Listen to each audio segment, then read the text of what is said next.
it even more important for the people in charge to think through, like, what does hold the country together? What do we have in common as Americans? I mean, these are not only interesting academic questions, they're vital practical questions.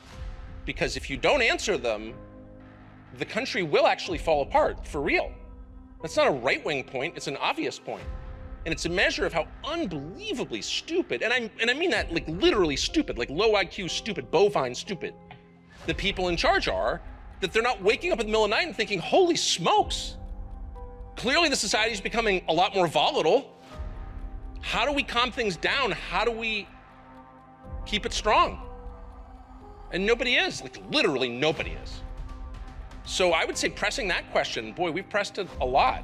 You know, it's not again, I just made a case for diversity.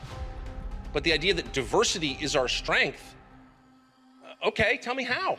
You have all of these migrants from all over the world. Many of them are South American, but that is by no means the whole story. People are coming from the Middle East. We met Afghans, we met people from the Caribbean, Haitians, there are people from Yemen, Iran. It's shocking, really. This looks superficially like the migration of Central Americans that you and I remember from when we were kids. Yes. And there is some of that, but that's not the whole story. Now, these migrants, I have to tell you, when they come to the southern border of the U.S., they get through on the basis that they are political refugees. They aren't. When we talk to them in the transit camp, everybody tells the same story. They are fleeing economic collapse, and they are fleeing in the direction of what they perceive to be economic opportunity. And of course, in American law, these two things are very different. We protect people who are seeking political asylum, but we do not offer automatic economic asylum. And the reason for that is fairly clear, which is that in order to protect people economically, we end up robbing Americans of their economic well-being. And that's just not something that people are entitled to, no matter how much compassion you may have for people fleeing Venezuela. It is not our responsibility, especially not without some sort of a plan, an agreement about how many people are going to come through and in what way we're going to take care of them and how that's going to get paid for. We don't do that. But what I was going to tell you about the fact that this migration doesn't appear to me to be just one thing is that we went to another camp called San Vicente, and it is almost entirely Chinese. Now, there were Chinese folks. Chinese. That's a long way from China. It sure is. Outside of the San Vicente camp, the Chinese migrants are, you can interact with them. There are a couple of shops where they go to buy water or snacks or whatever. And so you can interact with them at those places. They are the opposite of forthcoming. They have no interest in talking to outsiders. And I've been to dangerous places before. I've been to places where people fear their government and can't talk to you because they feel it's not safe. This didn't feel like that at all. This felt like people who did not want to share information because it would be a mistake to do so. The federal government said, we're not helping, so Texas said, all right, enough is enough. Governor Abbott, keep up the great work.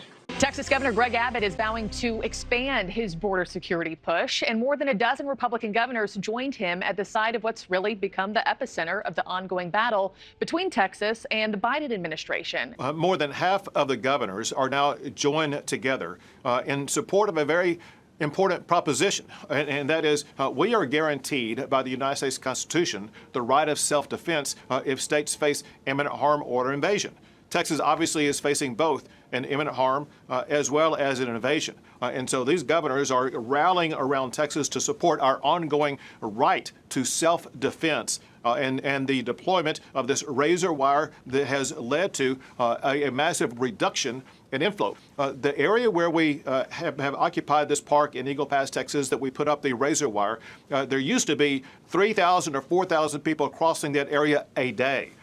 For the past 3 days, we've averaged just 3 people crossing that area. The point is, if we put up resistance, we show that we can secure the border. Joe Biden should not be stopping that. Over 13 state governors actually joined Governor Greg Abbott here in Eagle Pass to not only support him, but to also pledge support to send additional state troopers from their states to the border to assist Texas officials. And we did also speak with Governor of Idaho, Brad Little, who says he'll be deploying state troopers. We also spoke with Nebraska Governor Jim Pellett, who says his state will also be sending state troopers as well. And these were not just governors from states around Texas, but states including Montana and New Hampshire and Georgia. And they made the case that this is more than a Texas issue because of concerns about who may be coming into the country, where they're going, and what they're bringing with them. And they strongly criticized the Biden administration for not doing, they said, what Texas has done this winter. Governor Greg Abbott says that President Biden already has the authority to shut down the border, but just chosen not to do so. He also says that as of right now, there are no plans for Texas officials to give back control of Shelby Park to federal officials. Once again, just creating that tension between the White House and the state of Texas. Biden says he needs Congress to give him the power to do whatever he needs to do to secure the border. The fact is, as we all saw from what President Trump did, the President of the United States has the power. I must emphasize this.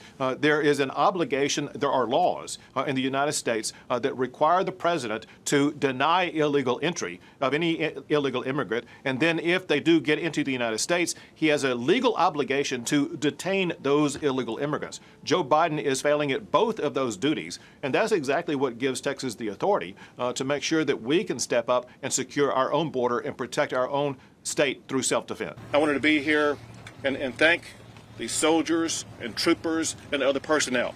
As far as I know, it's the first time in American history that a state has led the effort to prevent people from entering the United States illegally. We are here to send a loud and clear message that we are banding together to fight to ensure that we will be able to maintain our constitutional guarantee that states will be able to defend against any type of imminent danger or an invasion. A total of 14 governors, each from different states, as well as other state agencies and officials, stand alongside Governor Abbott in Eagle Pass to shed light on the crisis at the border. Half of the governors of the United States have joined with Texas in our cause to make sure states can do everything possible to secure our border. Half of the governors that have joined the cause to support Texas are joining us at this event today. The federal government has failed Texans and Americans in providing that security and that safety. That's why these governors are here together today to do our job. Because Joe Biden has completely abdicated and abandoned his responsibility to enforce the laws of the United States. I have used a clause in the Constitution that empowers states to defend themselves. It's Article 1, Section 10, Clause 3. But the White House argues it is trying to stop the influx of migrants at the border, with President Biden vowing to shut the border down if Congress can reach a deal to authorize it. Have you done everything you can do with executive authority, or is there more you can do absent President? All I can do. Give me the power. I've asked for the very day I got in office. Give me the border patrol. Give me the people. Give me the people, the judges. Give me the people who can stop this and make it work.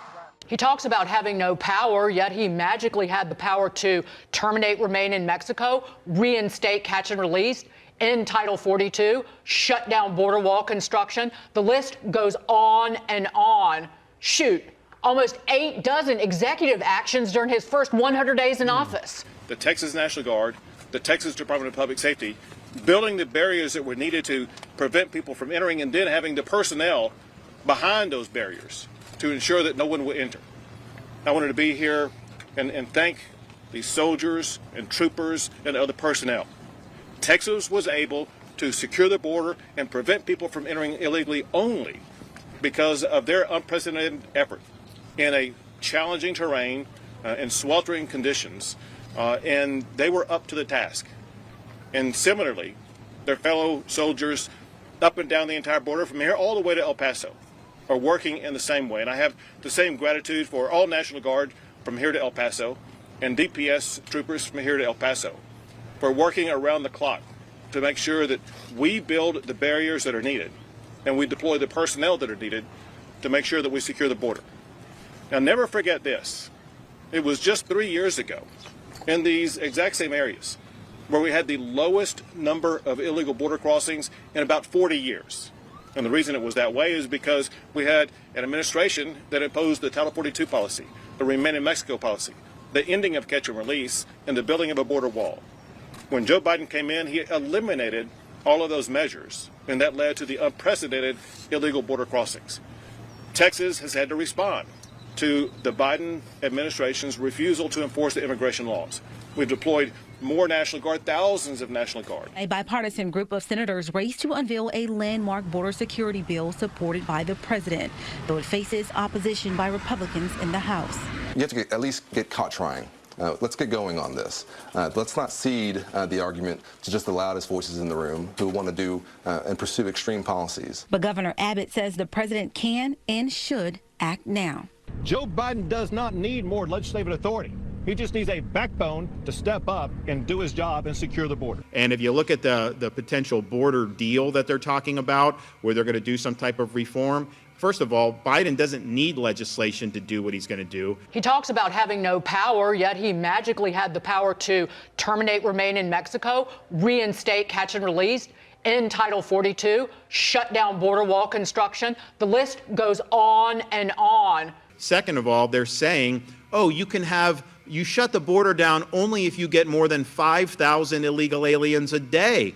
Well, that's 1.8 million a year, 1.8 million a year that you're just saying is fine, that's an acceptable amount of illegal entries. To me, the only acceptable amount of illegal entries is 0. And that's what our policy should reflect. Thank you to my fellow governors. Half of America now is standing against the Biden administration, also more than a majority of all the attorneys general across the country. Biden is not taking on Texas. Biden is taking on the United States of America. Greg Abbott is once again challenging federal authorities on the border. He's saying Texas has a right to self-defense because he believes the federal government is not doing enough. Most incumbents don't lose elections. They get fired. And they get fired because they're doing a bad job. As you talked about, the immigration system and the border issue is the primary issue in America right now.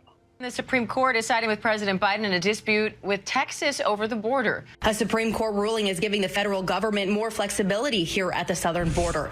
The justices ruling Monday that Border Patrol can cut and remove about 30 miles of razor wire installed along the Rio Grande by the state of Texas, escalating a political battle between President Biden and Texas Governor Greg Abbott. Texas National Guard soldiers putting up more razor wire in Eagle Pass to increase border security, despite the federal government allowing border agents to remove or cut that wire. And now Joe Biden's being encouraged to federalize your National Guard, your state guard. What happens if he tries that? Because he did have a deadline of Friday. He hasn't done anything, as usual, but what if that happens? If he tries to do that, first of all, as you know, this is the #1 issue in America. Americans want a secure border. If Joe Biden federalizes our National Guard, that would be the biggest political blunder that he could make. And that's why I think he will not do it. That said, of course, I am prepared in the event that they do make such a blunder to make sure that Texas will be able to continue to secure our border. A convoy is on its way to the Texas border. It's being called the Take Our Border Back convoy, and it will pass through Austin on its way to Eagle Pass on Thursday. Our Ryan Chandler tells us what to expect. From the East Coast to the Rio Grande, organizers say hundreds, maybe thousands, will join the Take Back Our Border convoy, coming to Texas this Thursday and Friday. This is a grassroots operation. This is organic entirely. Here with more, Texas Governor Greg Abbott. Governor, first I applaud your efforts. You've been on this show many times. You've tried convoys. You have done everything humanly possible. So your state, with its constitutional right, has put up the razor wire. They take you to court on that. So when you look at Shelby Park, it's still business as usual there. It is lined up with that concertina, that razor wire, which has become the focal point for the nation here, watching this Biden versus Texas fight really play out. But where we are is 20 miles outside of Eagle Pass, where at least 200 people have already crossed today. That's down from around 700 earlier this month. Now, that number started to go down when the razor wire went up in Shelby Park. We reported that. It's a stark contrast from the 4,000 daily crossings that we were seeing and reporting back in December. Now, that razor wire only spans the length of the park. It's about 2 miles. So around 3 or so miles outside of that park is where we're looking at. That's actually kind of quarantined off, if you will. And that leaves plenty of opportunities for people to get over to the U.S. side. All you have to do is basically walk till that razor wire ends. So the few miles of razor wire aren't stopping everybody. Earlier this morning, we talked with Congressman Tony Gonzalez. This is his district, and he thinks that the attention of smugglers and the cartel is causing them to be more conscious about where they bring migrants and when they send them across. Former President Donald Trump has put himself right in the middle of Governor Greg Abbott's battle with the White House over border security. On Thursday, Trump asked for all willing governors to send their National Guard troops to help send migrants back across the border. It comes as Governor Greg Abbott and the White House continue fighting over razor wire along the border in Eagle Pass. The Supreme Court has ordered the wire's removal, but Texas troops are still putting it up. Governor Abbott is standing firm against the Supreme Court ruling, criticizing President Joe Biden for not enforcing immigration laws.